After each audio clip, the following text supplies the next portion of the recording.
All right, today we are going to talk about naming compounds. And this is going to be very important, especially when you all enter chemistry. It's a very important skill. So, the first thing that I want to remind you of is ionic bonding and what it is. It is when a nonmetal and a metal bond together. And they bond together because a nonmetal gains electrons. When they gain electrons, it gives them a negative charge, and they become an anion. Metals lose electrons. When they lose a negatively charged electron, they have a positive charge overall, and they are a cation. So when metals lose electrons, they become ions, but their name does not change. So sodium, from the periodic table, loses an electron, and even though it's sodium plus, we still call it sodium. Same thing with magnesium. Magnesium is going to lose 2 electrons, but we still call it magnesium. However, where rules for ionic compound naming change is with nonmetals. These nonmetals gain electrons, and we add "ide" to their name. So fluorine becomes fluoride. Sulfur becomes sulfide. So overall, the name of metals do not change, and nonmetals do change. We have the root of the element name plus "ide." So if we have chlorine, that's chlor, that's the root, plus "ide." If we have nitrogen, that's nitra, and then we add "ide," we get nitride. So let's go ahead and look at some examples. So in this first one, we have sulfur.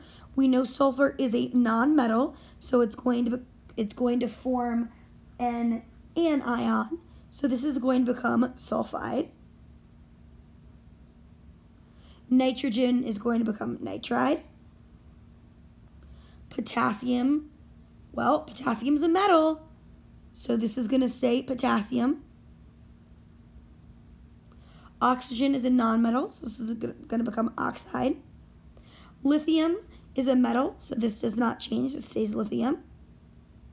Bromine is a nonmetal, so this becomes bromide. Chlorine is a nonmetal, so this becomes chloride. Now, hydrogen can become a cation or an anion. If it is an cation, meaning that it gains or it loses an electron, we call it hydrogen still. If it loses that electron, it becomes hydride.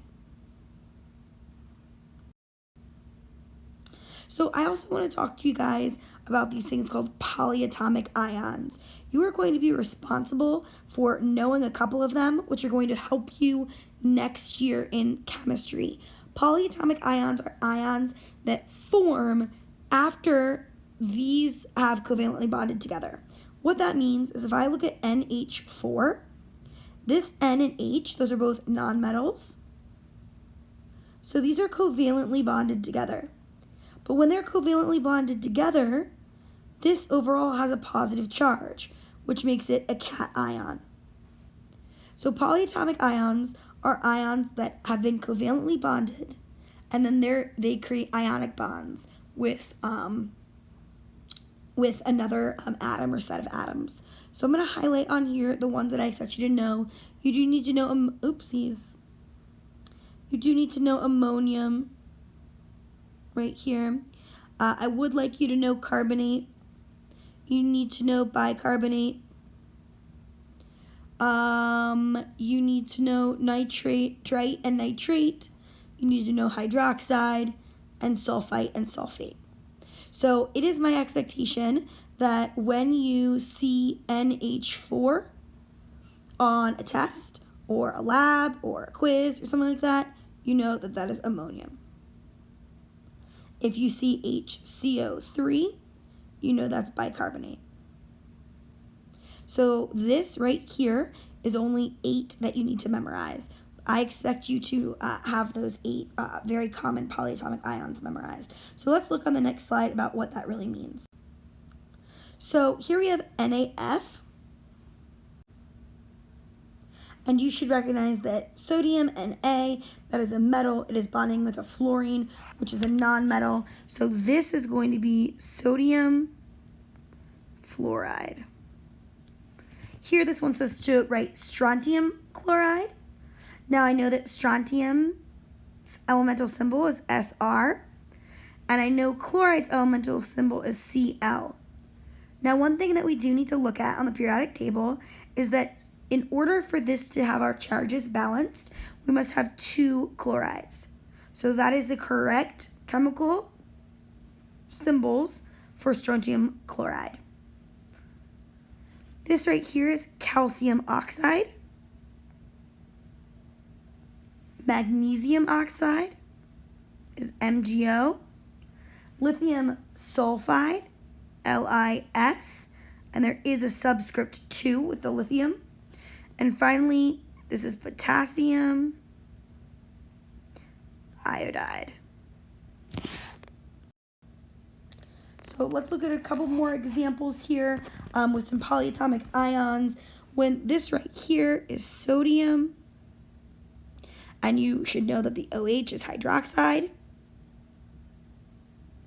Ammonium, oh, we were supposed to know that one. That's NH4. And then fluoride is F. Magnesium nitrate.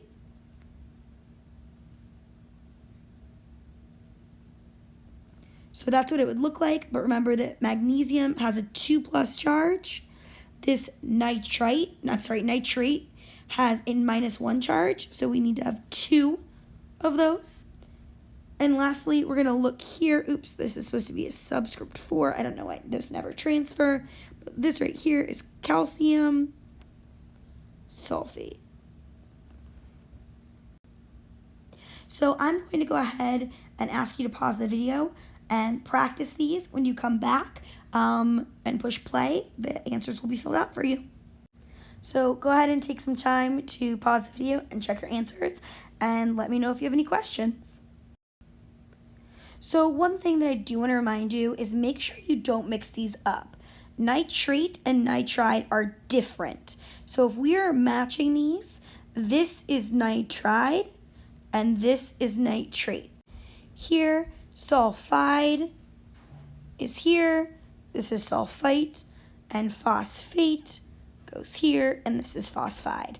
Remember not to mix up your suffixes. So something else important that we need to discuss is how do we write or how do we deal with those elements that are transition metals. We, remember, are not able to predict the charges of transition metals because we don't know how many valence electrons they're going to have. You have either 1, 2, or 3 normally, and they always have a positive charge because they're a metal, but we cannot predict what that positive charge is. And so what we need to be able to do is have a way to indicate that the metal in the transition metal category has a certain charge. So the way that we do that is by using Roman numerals. So iron 2 has 2+ charge. Lead 2 also has a positive 2 charge.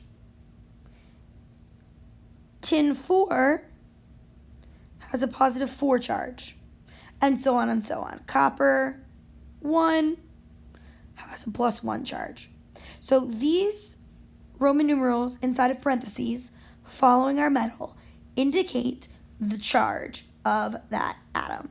So let's go ahead and look at some of these examples. Potassium iodide, that one's very straightforward. It's just Ki. Now we have tin IV chloride, all right? And that means that we have Sn. We know that the overall charge of that is +4. I know that chlorine's charge is -1 for each one I have. So I need to have a subscript 4 here in order to make that overall compound be neutral. Now we're going to look at barium sulfate. Here's barium, Ba. Sulfate is SO4. Sodium chloride would look like this. Strontium sulfide would look like that. Now here's copper 2. So I now know that this copper has a 2+ charge, and my carbonate has a 2- charge. So those charges are balanced. Here's aluminum, and I have bromine, right? So it's going to be aluminum bromide. My charge on aluminum is +3. My charge on the bromine is -1. So I need to have 3 bromines in order to balance that. And lastly, I have lithium nitride, and I need to have 3 lithiums in order. Whoops. Let's try that again. We have 3 lithiums in order for that to be balanced overall. So you should now understand how to write ionic compounds from their name and how to name ionic compounds from their chemical formula. If you're having any problems, please let me know. We're now going to talk about covalent bonding. Remember, covalent bonds occur when we have 2 nonmetals and they share electrons with other nonmetals, and it creates a molecule. So we're going to talk primarily or only really about naming binary covalent compounds. Binary means 2. It means we're going to have 2 different nonmetals that we're going to bond or write their names. So nonmetals can share electrons in many different ways, and that means 2 of the same nonmetals can create multiple compounds. We can see that right here. Here's carbon and oxygen. We either make carbon monoxide or carbon dioxide. Here we have phosphorus and chlorine in different amounts, and we have nitrogen and oxygen in different amounts. And because these ratios can be different, we have to have very, very specific rules for naming these so that when we're communicating with other people, they know exactly what we're talking about. So in order to show this correct ratio, we use prefixes, and you should be familiar with all of these prefixes. You need to know all of these prefixes. Those all need to be memorized. Now, most of them, if not all of them, you should feel confident with already because you've seen them in math and other science classes for almost your entire schooling career. So in order to name binary covalent compounds, we first write the name of the first nonmetal. Second, we write the name of the second nonmetal, and we change its ending to "ide," and then we add prefixes. So let's look at what that looks like.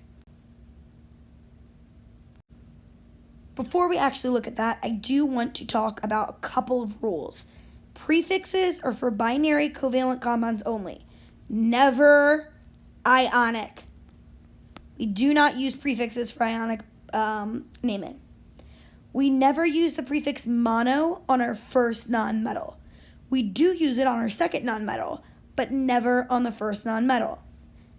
And we need to remove the A or the O from the prefix before adding it to oxide. Here's an example for us.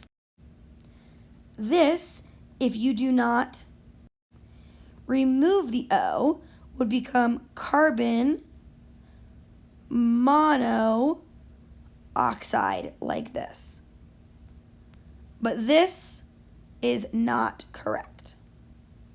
Instead, we need to remove that O and we get carbon monoxide. And that is the correct spelling of that. So we're going to go ahead and do some examples together. You need to make sure that you definitely know those prefixes. So let's go ahead, pause the video. I'm going to run through these. And then when you feel confident, go ahead and check your answers. So go ahead and check your answers and ensure that you have correctly named all of these covalent compounds. So now that we've written the names from the compounds, we're going to attempt to write the compounds from the names. I'm going to go ahead and get the correct answers on here for you. Please pause your video and do this work yourself. So go ahead and check your answers here. Ensure that you have done these correctly and let me know if you have any questions or concerns. So now at the end of this video, you should be able to write covalent and ionic bonds compounds from their name and vice versa.